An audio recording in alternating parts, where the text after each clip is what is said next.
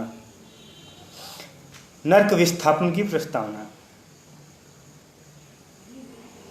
जैसा कि तय हुआ था, वक्त आने पर बाखुशी हम दोनों अलग अलग दिशाओं को चले जाते हैं।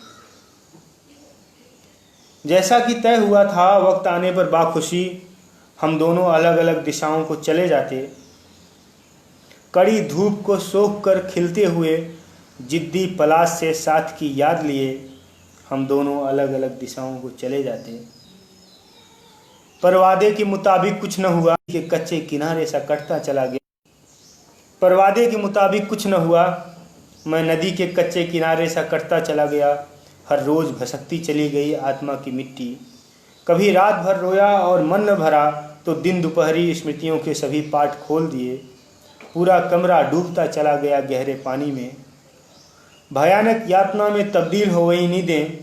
अक्सर रात गए छटपटाकर सपने से बाहर निकला तो तकिए से चीख का गला घोंटता रहा देर तक। किसी से मिला तो मुस्कुराकर भरोसा दिया कि ठीक हूँ। किसी भोर में खुद से डर कर भागा तो मसान में जाकर रुका और एक जवान लाश को जलते हुए देखता रहा आखिर तक। आत्मा छिलती चली गई दिनों दिन, हृदय सूखता चला गया, मस्तिष्क की नसें तनती चली गईं गिटार के तार सी। सिर पहाड़ की तरह होता चला गया भारी। और अब आत्महत्या के मुहाने पर खड़ा मैं मृत्यु का अनुवादक हूँ। और अब आत्महत्या के मुहाने पर खड़ा मैं मृत्यु का अनुवादक हूँ। तुम भी कहोगी बुरा, बहुत बुरा हो रहा। मैं भी सोचता हूँ ऐसा तो कुछ नहीं होना था। वादे के मुताबिक जिद्दी पलाश से साथ की याद लिए बाखुशी हम दोनों अलग अलग दिशाओं को चले जाते। बहुत बहुत शुक्रिया साथियों, आपने इतनी देर तक सुना मुझे। और समकालीन जनमत के पेज का, समूह का और विशेषकर प्रेम शंकर जी का बहुत बहुत शुक्रिया कि उन्होंने कविता पाठ के लिए यहाँ मुझे आमंत्रित किया। बहुत बहुत आभार।